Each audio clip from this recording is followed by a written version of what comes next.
I'm very pleased to be here with Ambassador John Bolton, the National Security Advisor of the United States, with Nikolai Patrushev, Secretary of the Security Council of the Russian Federation, with Meir Ben-Shabbat, Israel's National Security Advisor, with the ambassadors of the U.S. and Russia to Israel, the ambassadors of Israel to Russia and the U.S., and the distinguished delegations of all three countries which have come here to Jerusalem to this, I would say, historic conference, which we're pleased to host. It's historic because it's the first meeting between our three countries' national security advisors in our capital, Jerusalem.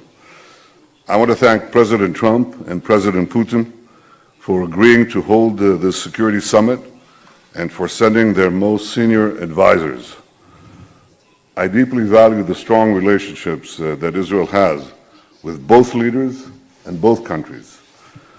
As I've said many times, Israel's relations with the United States of America has reached new heights under President Trump's leadership.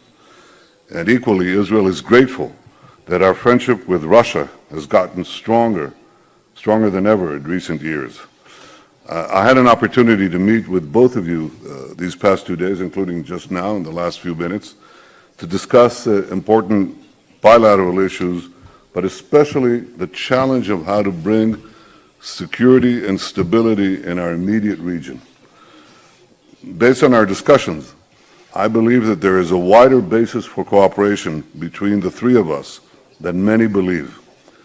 This summit represents a real opportunity to help advance that stability in our region, and particularly in Syria.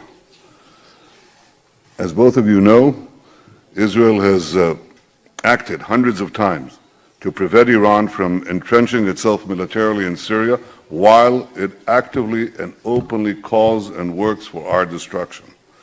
We've acted hundreds of times to prevent Iran from delivering increasingly sophisticated weaponry to Hezbollah, or to form a second front in the north against us from the Golan Heights. Israel will continue to prevent Iran from using neighboring territory as platforms to attack us, and Israel will respond forcefully to any such attacks. I want to thank the Russian government and President Putin for working closely with Israel on a mechanism of deconfliction that helps ensure that as we defend ourselves, we do not put Russian forces in harm's way. And I want to thank the United States and President Trump for unequivocally backing Israel's right to defend itself. Now, all three of us would like to see a peaceful, stable, and secure Syria. That's a common goal. We also have a common objective to achieve that larger goal, and that is that no foreign forces that arrived in Syria after 2011 remain in Syria. We think there are also ways to achieve this common goal, which will create a more stable Middle East, or at least a more stable Middle East in this part of that region.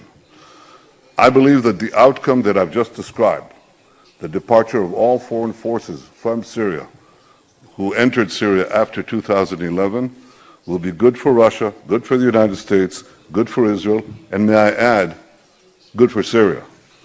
We look forward to discussing concrete ways to achieve this goal, which is critical for successfully implementing UN Security Council Resolution 2254.